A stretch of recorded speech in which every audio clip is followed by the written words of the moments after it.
My nephew took me to the bank to help. Then the manager stopped the wire transfer. The morning my nephew drove me to the bank, he kept calling it an opportunity. Just listen to the advisor, he said, as he pulled into the parking lot. You've worked too hard to let your money sit there doing nothing. He had already filled out the wire transfer form. He had already chosen the account where $85,000 would go.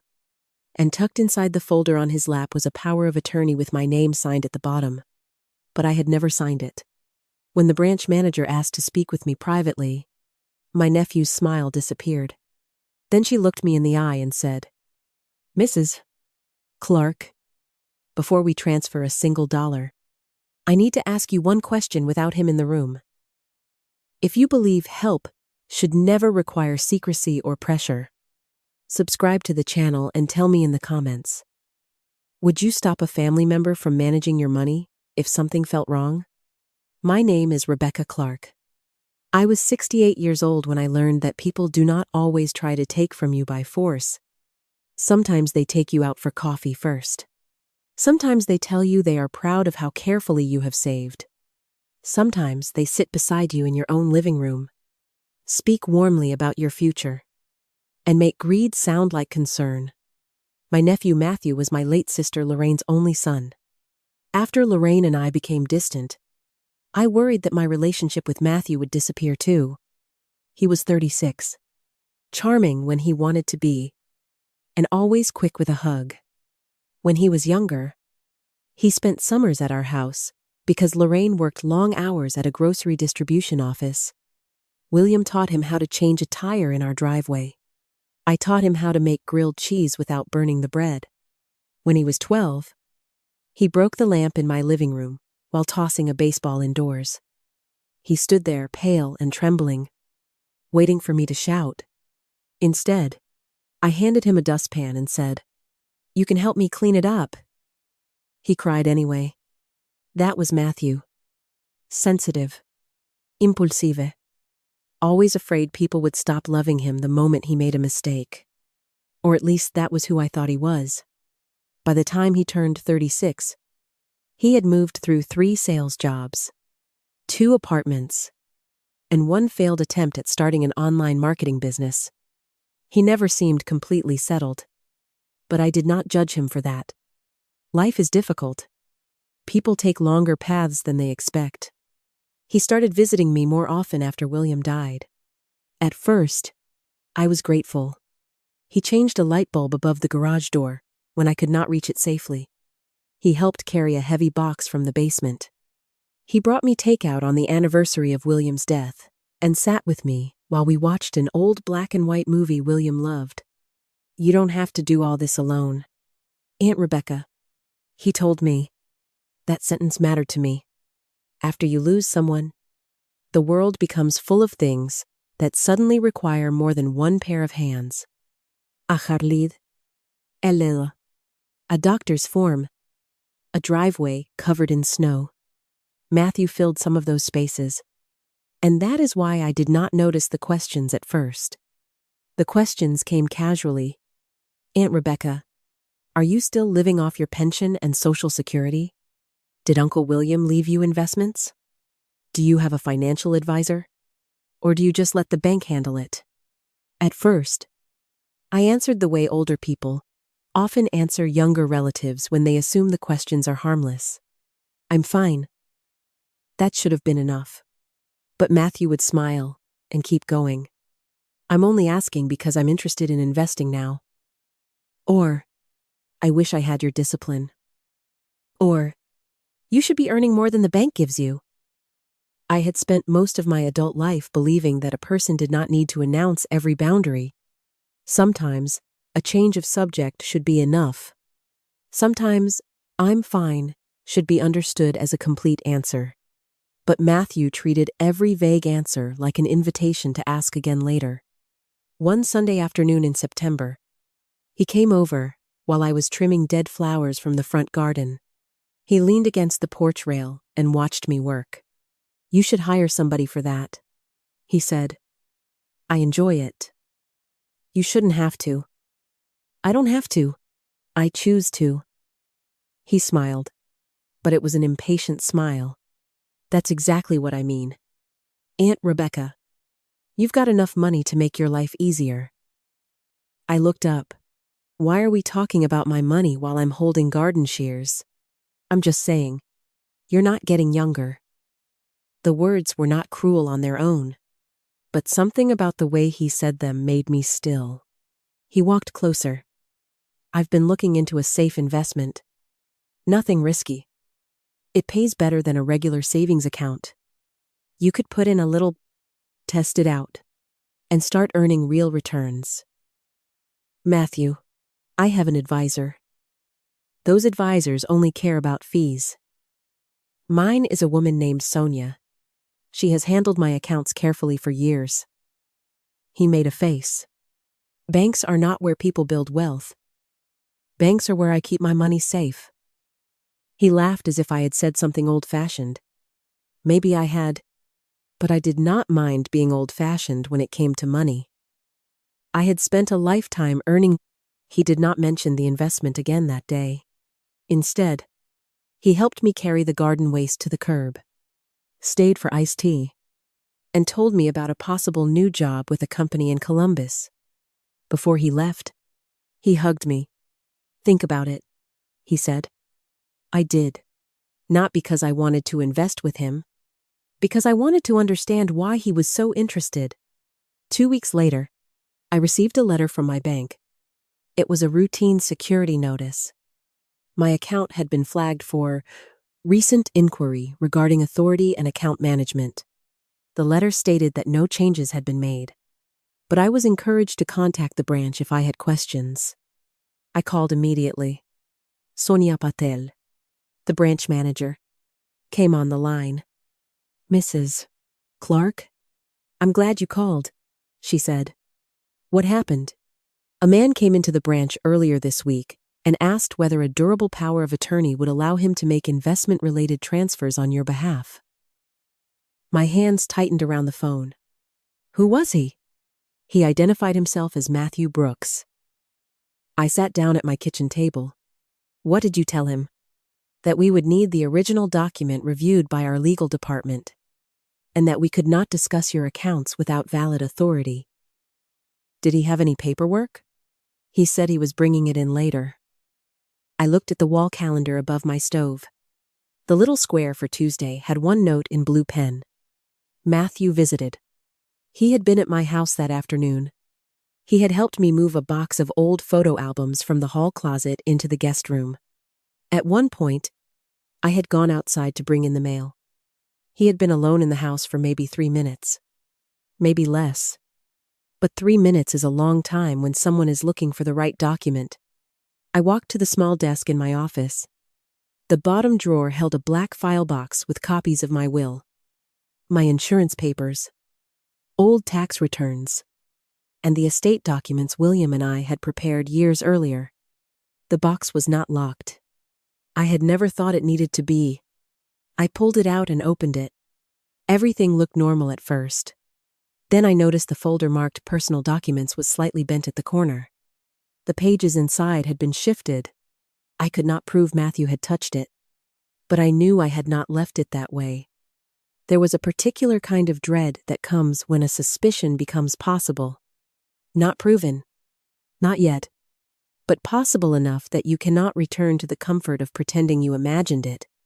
I called Lena Morales, the estate attorney who had helped me with my documents. She asked me to come in the next day. When I showed her the bank letter, she became very quiet. Did you ever give Matthew a power of attorney? She asked. No. Did you ever discuss creating one? No. Does he know where your paperwork is stored? I thought about the open file box. Yes. Lena leaned back in her chair.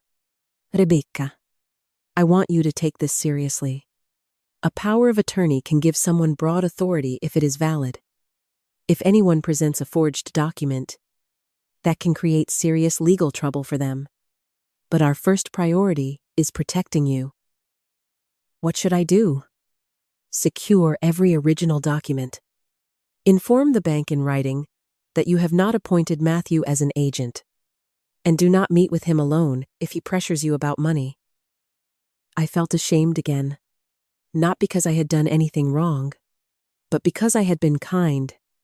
I hated that I was beginning to see kindness as something dangerous. Lena must have sensed it. "This is not your fault," she said. "Trust is normal. Exploiting trust is the wrongdoing." She helped me write a letter to the bank. It stated clearly that I had not signed a power of attorney for Matthew Brooks, had not authorized him to discuss my accounts, and did not consent to any transaction initiated by him. Then she advised me to move my original estate documents to a secure location. That afternoon, I bought a small fireproof safe with a keypad lock. I felt ridiculous carrying it into the house by myself, like a woman in a television commercial who had become paranoid overnight. But when I placed my documents inside, I also felt relief. Not because I wanted to hide from my family, because I wanted my choices to remain mine. For several days, Matthew did not call. Then he showed up on my porch with a bouquet of sunflowers. "I was in the neighborhood," he said. Matthew was never in my neighborhood by accident. Still, I opened the door. He stepped inside and glanced toward my office. That small movement told me more than his words did. "I brought you these," he said, holding out the flowers. "They're beautiful." "Thank you." He followed me into the kitchen. "You seem upset with me." "Why would I be upset?" He hesitated. "I don't know. You've been distant." "I've been busy." "With what? My life?" He laughed lightly, but it sounded forced. Then he sat at my kitchen table and folded his hands. "Aunt Rebecca, I think we need to talk about the investment." "I don't. You don't even know what it is. You have not shown me anything legitimate about it." "I told you. It's private. It's through a group I know." "What group?" "A private capital group." "What does that mean?" "It means regular people don't have access to it." "That sounds like a reason to be careful." His smile vanished. "You always assume the worst." "No," I said. "I assume that if someone wants me to transfer money, they should be able to explain where it is going." He leaned forward. "You have $85,000 sitting in that account, doing almost nothing." The kitchen went cold.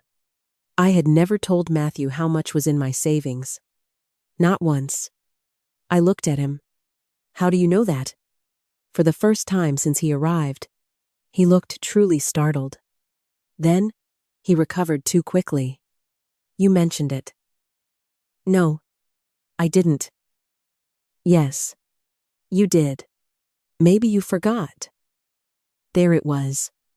The word? Forgot. A small word with a sharp edge. I stood very still. "Matthew," I said, "I do not forget conversations about $85,000. He looked away. "I'm trying to help you." "You went to my bank?" His head snapped back toward me. "What?" "The manager called me." His face changed. Only for a moment. But it changed. Then he stood. I asked a general question. "You're making this into something it isn't." "You asked about a power of attorney." "I was trying to understand how things work." "You were trying to understand how to control my accounts." "That is not fair." "Isn't it?" His jaw tightened.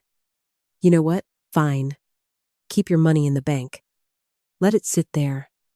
Let inflation eat it. I was trying to do you a favor." He walked to the door. I thought he would leave, but his hand rested on the knob, and he turned back toward me. "You need to be more careful." "Aunt Rebecca," he said, "you're getting suspicious of people who care about you." Then he left. I locked the door behind him. That night, I replayed every conversation we had had over the past few months. The investment, the questions about my accounts, the comments about my age, the visit when he had been alone near my file box. And then the number? $85,000. He had known exactly how much money I had in an account. He had no right to know about. The next morning, Sonia called again. Her voice was professional, but I could hear urgency beneath it. Mrs. Clark, Matthew Brooks has returned to the branch. My heart began to race. Did he bring paperwork? Yes, she said. He has presented a power of attorney with your name on it. I stood up so quickly that my chair scraped the kitchen floor. Do not accept it. We have not, Sonia said. There are issues with the document. But he is asking to arrange a wire transfer from your savings account. How much? $85,000. For a moment, I could not speak. Sonia continued. He says you are on your way and have agreed to authorize the transfer in person. I never agreed to that. I suspected as much. Mrs. Clark, can you come to the branch? Yes. Please come directly. And if possible, do not tell him. You know we called. I grabbed my purse, my identification, and the folder Lena had prepared for me. As I drove to the bank, my hands shook on the steering wheel. Not because I was unsure. Not anymore. Because I knew exactly what Matthew had planned. He had not come to help me invest. He had come to see whether he could make me disappear from my own money, one signature at a time. The First County Bank branch was only 12 minutes from my house. That morning, it felt much farther away. I drove carefully because I knew fear had a way of making ordinary things dangerous. I stopped fully at every sign. I kept both hands on the steering wheel. I told myself not to make a scene until I understood exactly what had happened. But my mind would not slow down. $85,000. The exact amount in the savings account I had opened after William died. Matthew had not guessed. He had known. When I pulled into the parking lot, I saw his silver SUV parked near the front entrance. For 1 second, I almost turned around. I imagined driving home, locking my door, and letting Lena deal with everything through letters and official forms. I imagined never seeing Matthew's face again. But then I thought about every older person who had been told they were confused when they were actually being manipulated. I thought about how easily someone could have believed him if I had not answered Sonia's call. So we parked. Inside, the bank looked exactly as it always did. Quiet music played through the ceiling speakers. A young man stood at the teller line holding a deposit slip. An elderly couple sat near the office windows, speaking with another employee. Matthew was waiting near Sonia's desk. The moment he saw me, his face relaxed. There you are, he said. I was starting to worry. I stopped a few feet away from him. Why? He gave a small laugh. Because you said you were coming. I did not say that. His eyes flicked toward Sonia's office. Then he moved closer and lowered his voice. Don't do this. Aunt Rebecca. We can talk outside. No, I said. We can talk right here. Sonia stepped out of her office. She was wearing a navy blazer and had a folder tucked under one arm. Her expression was calm, but her eyes were focused in a way that told me she understood the situation was serious. Mrs. Clark, she said. Thank you for coming. Would you join me in my office for a moment? Matthew started to follow. Sonia held up one hand. I need to speak with Mrs. Clark privately first.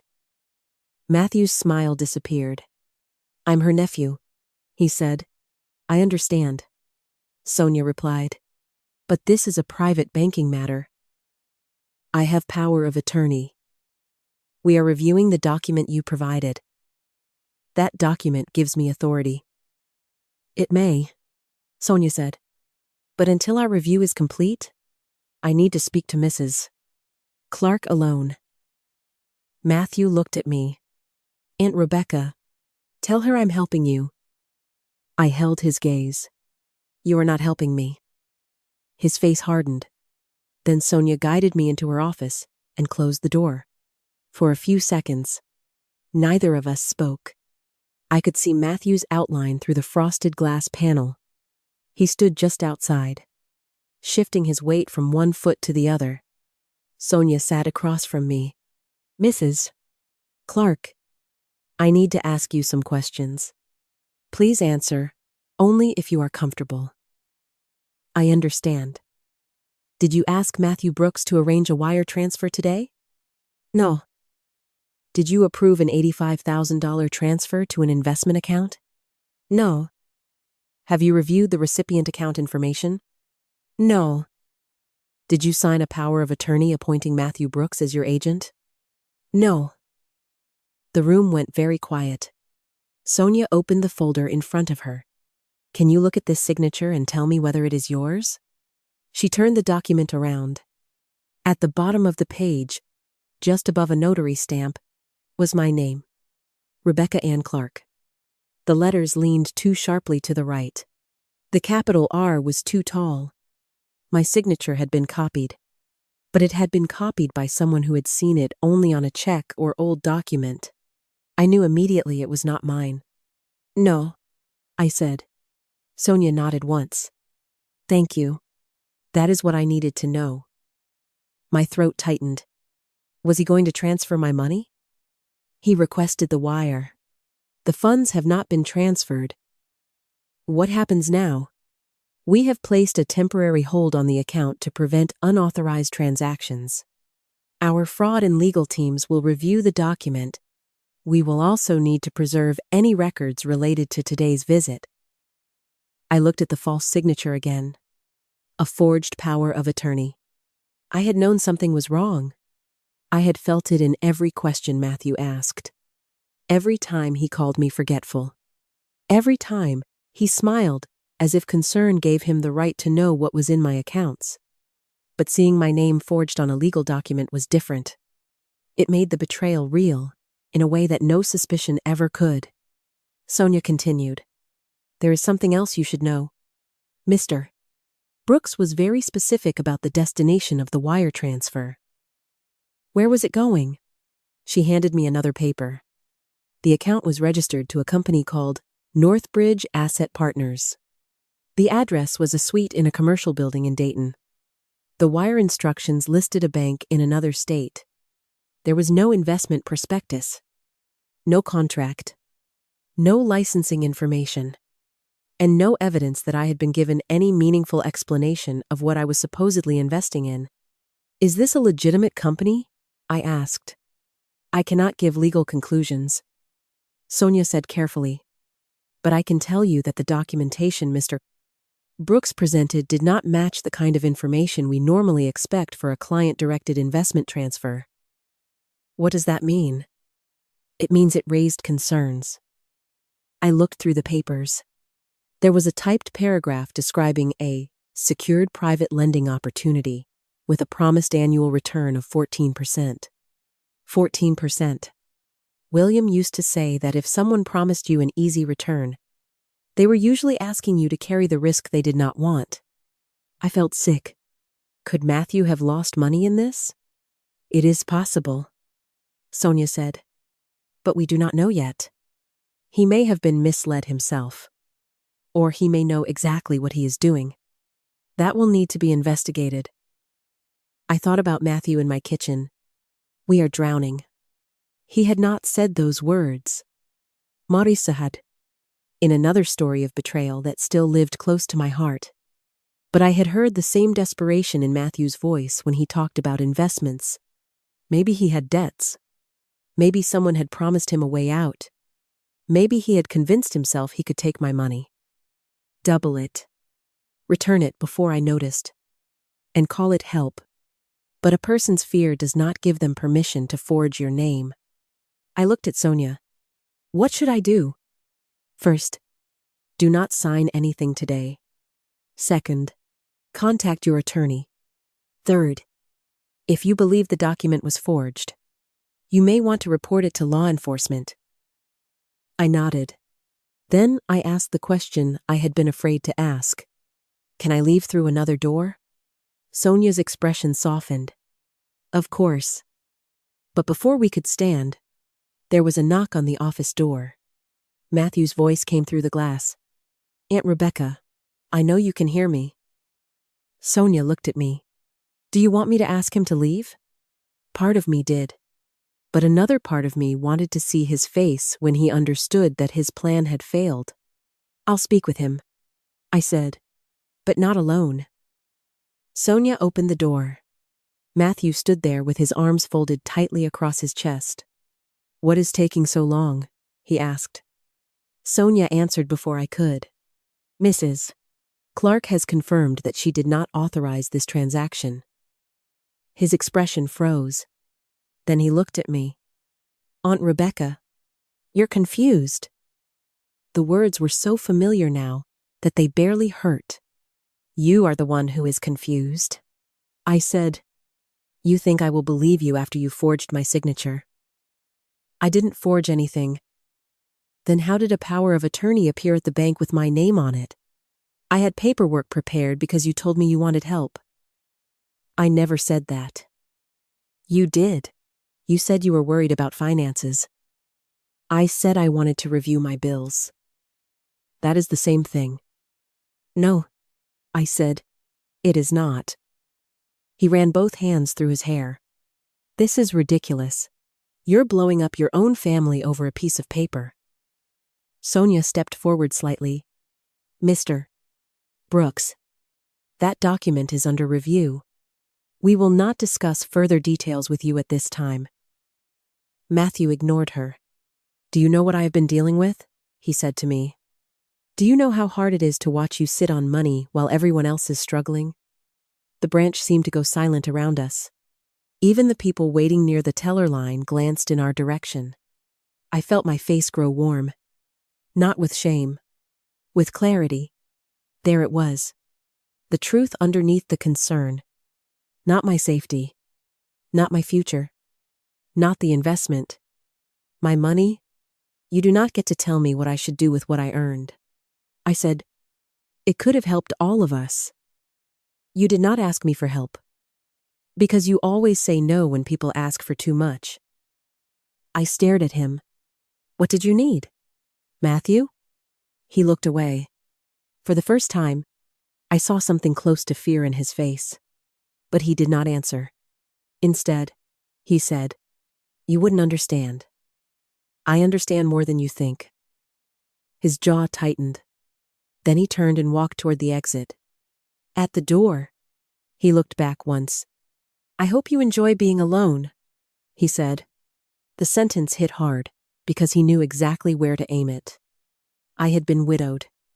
I had lost the person who knew me best. I had spent years rebuilding a life that did not collapse under the weight of that loss. Matthew knew loneliness was not a small threat to me. He used it anyway.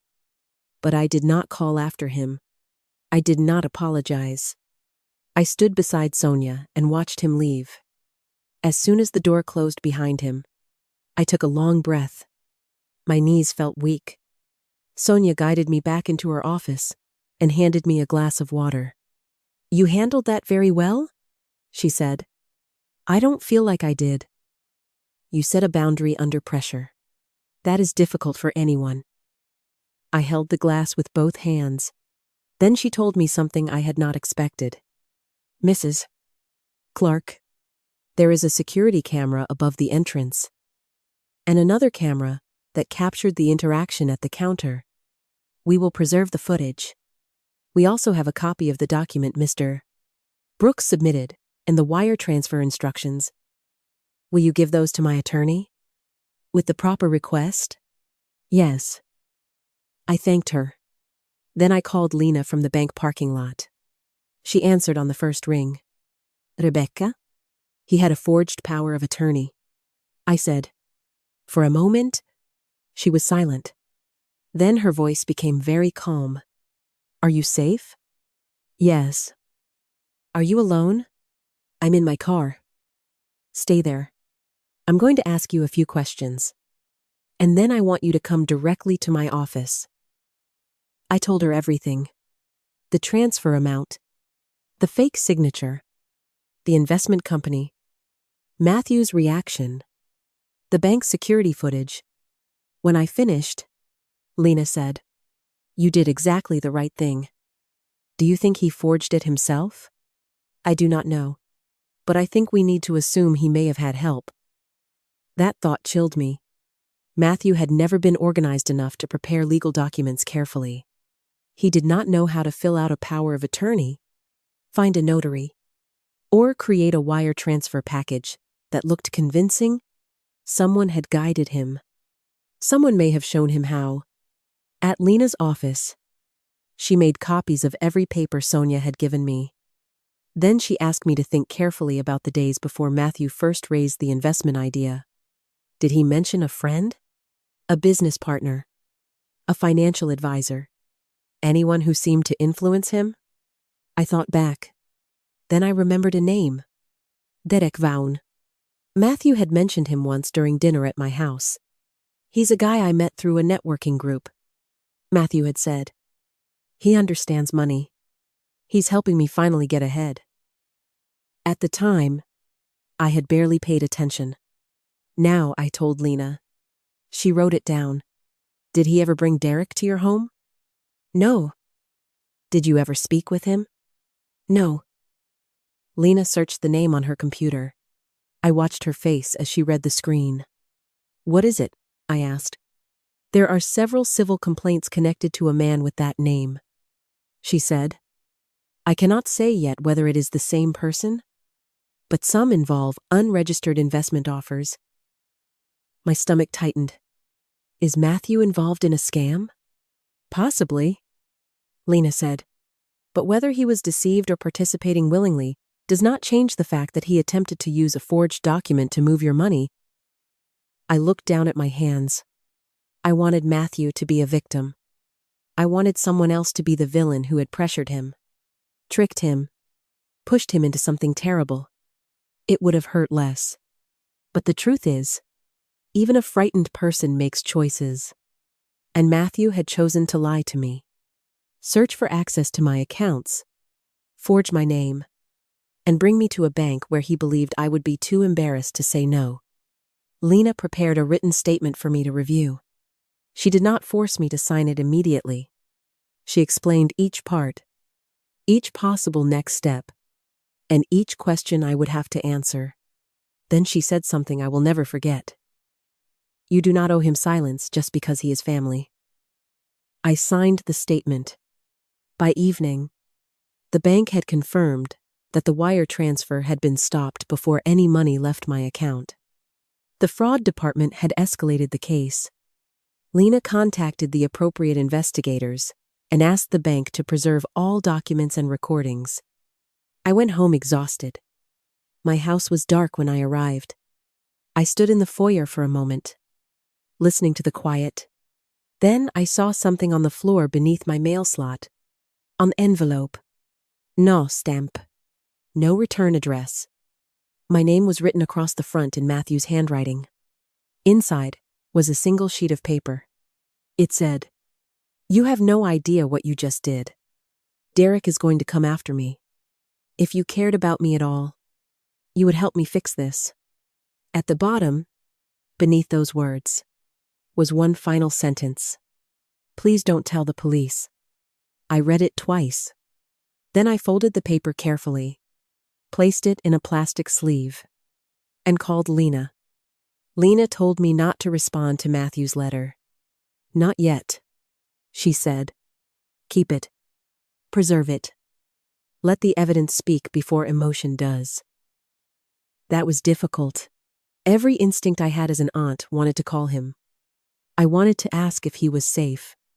I wanted to know who Derek was, and whether someone had frightened Matthew into doing something he never would have done on his own. But another part of me understood what Lena meant. Matthew's letter did not say, "I am sorry I forged your name." It did not say, "I am sorry I tried to transfer your money." It said, "You have no idea what you just did." Even then, he was trying to make me responsible for the danger he had created. The following morning, I met with Detective Carla Winston from the County Financial Crimes Unit. She was not what I expected. She did not arrive dramatically, carrying accusations and handcuffs. She was a woman in her 40s with a calm voice, a gray notebook, and the patient expression of someone who had heard many people say, "I never thought my own family would do this." We sat in Lena's conference room. Detective Winston asked me to begin at the beginning. So I did. I told her about Matthew's visits, his questions about my money, the investment he could never explain, his inquiry at the bank, the way he knew the exact amount in my savings account, the false power of attorney, the wire transfer. Then I handed her the letter. She read it carefully. "Did you tell Mr. Brooks that you had reported him?" she asked. "No." "Did anyone else tell him?" "Not that I know of." She nodded and placed the letter in an evidence folder. "Mrs. Clark, I know this is painful, but this letter may be important. It suggests he understood that the transaction was improper and that someone else may have been pressuring him. Do you think Derek is dangerous?" "I think anyone who persuades a person to use forged legal documents is dangerous in the ways that matter." That answer frightened me. Not because it was dramatic, because it was honest. Over the next several days, the investigators reviewed the bank footage and the documents Matthew had brought in. The notary seal on the power of attorney belonged to a real notary public in Dayton. But the notary confirmed she had never met me and had never witnessed my signature. The signature had been copied from an old document. The date on the power of attorney was also suspicious. It claimed I had signed it on a Friday morning when I had been at the Willow Creek Community Center helping organize a library fundraiser. There were photographs of me there, surrounded by children holding books and paper snowflakes. I was not hard to find. I had simply never imagined I would need an alibi against my own nephew. Sonia provided a written statement describing Matthew's visit to the bank. She confirmed that he had requested information about authority over my accounts weeks before the wire transfer attempt. She also confirmed that he had become agitated when she insisted on speaking with me privately. The bank's security footage showed him arriving with a folder already prepared. He had not made a panicked decision in the parking lot. He had planned it. That was the part I struggled with most. A person can make a bad choice in one desperate moment. I could understand that, even if I could not excuse it. But planning requires time. Planning requires repeated decisions. Matthew had chosen to continue every time he printed a form, copied my name, contacted the bank, and drove me there under the promise of helping me. One evening, as I was making tea, my phone rang. It was Matthew. I stared at his name until it nearly stopped ringing. Then I answered. "Hello?" For several seconds, I heard only his breathing. "Aunt Rebecca," he said finally. "Yes. I need to see you." "You can speak to Lena." "No. Please. This is not something I can say to a lawyer." "You tried to transfer $85,000 from my account." "I know." "You forged my name?" "I know." "Then you have already said plenty without speaking." His voice cracked. "I didn't know it would go this far." I closed my eyes. "What did you think would happen?" "I thought I could put the money in, make enough to pay Derek back, and return it before you noticed." "You thought I would not notice $85,000 missing." "I was going to tell you it was invested." "With a forged power of attorney?" He did not answer. I sat down at the kitchen table. "Matthew, what do you owe?" The silence on the line went on so long that I thought he might hang up. Finally, he said, $42,000. My breath caught. "For what?" "Business debts. Credit cards." "Alon." "Did Derek lend you money?" "Yes." "And now?" "And now he says I have to repay him by the end of the month." I felt fear for him then. Real fear. Not because I trusted him. Because I knew debt and desperation can pull people toward people who promise easy solutions and then demand impossible things in return. But compassion did not change the facts. "You need to tell the detective everything," I said. "I can't." "You can. He'll ruin me." "Matthew, you ruined your own safety when you forged my name." I was scared. "So was I?" "That stopped him," I continued. "You used my fear of getting older. You used my trust. You brought me to a bank so you could take money that William and I spent a lifetime saving. You do not get to ask me to protect you from the consequences while I am still cleaning up what you tried to do to me." He began to cry. A part of me wanted to soften. I wanted to tell him I still loved him.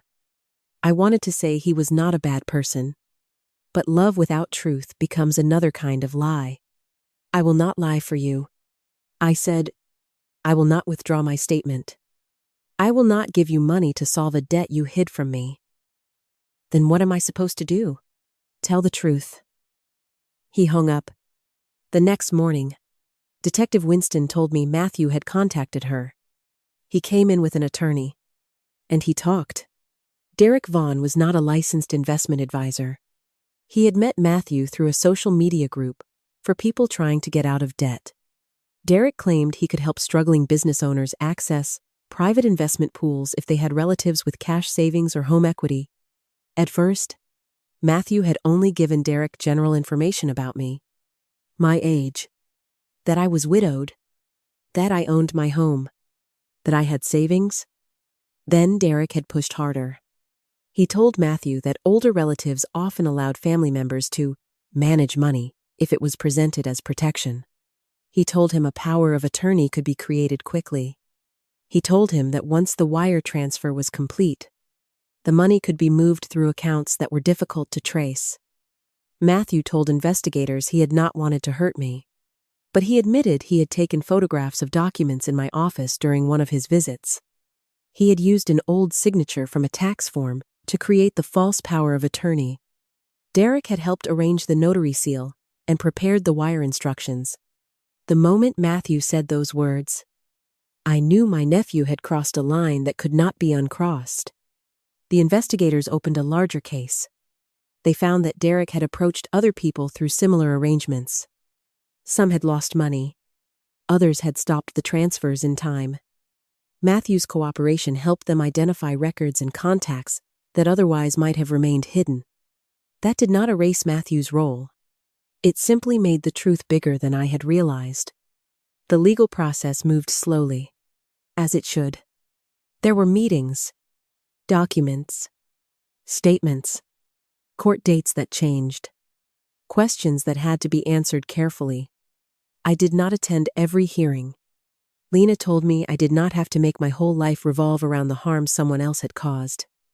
So I went back to my routines. I met Ruth for coffee on Tuesdays. I volunteered at the library's winter reading program. I walked around the neighborhood when the weather allowed. I checked my bank accounts. Not because I wanted to live in fear, but because paying attention had become part of protecting my peace. The bank eventually removed the temporary hold after confirming my accounts were secure. Sonia helped me set up additional protections, including account alerts for any unusual transfer request or change in contact information. I updated every document connected to my finances. I changed the lock on the office door. I moved important papers into the safe. And I added one line to my estate plan that mattered more than all the rest. No family member would have authority over my finances simply because they believed they knew better than I did. If I ever needed help, it would come from someone I had chosen freely. Under terms I understood clearly. Not through pressure, not through guilt, and never through a forged signature. Months later, Matthew came to see me with his attorney's permission. Lena had advised me that I was not obligated to meet him. I knew that. But I chose to. Not because I was ready to forgive him. Because I wanted him to hear my boundaries from me. We met in a quiet conference room at Lena's office. Matthew looked different. He had lost weight. His hair was uncombed. The confidence he used to wear like a jacket was gone. He sat across from me and kept his eyes on the table. "I'm sorry," he said. I waited. "I know that doesn't fix anything." "No," I said. "It doesn't." I was ashamed of my debts. Derek made it sound like I could solve everything. He said you had more money than you needed. He said you would never know. And what did you think? He finally looked up. I thought I could fix it before it became real. But it was real, the moment you forged my name. Yes. The word was barely audible. For the first time, I saw that he understood, at least part of what he had done. Not all of it. Maybe he never would. He had not only tried to steal money, he had taken something harder to replace. He had taken my sense of safety around him.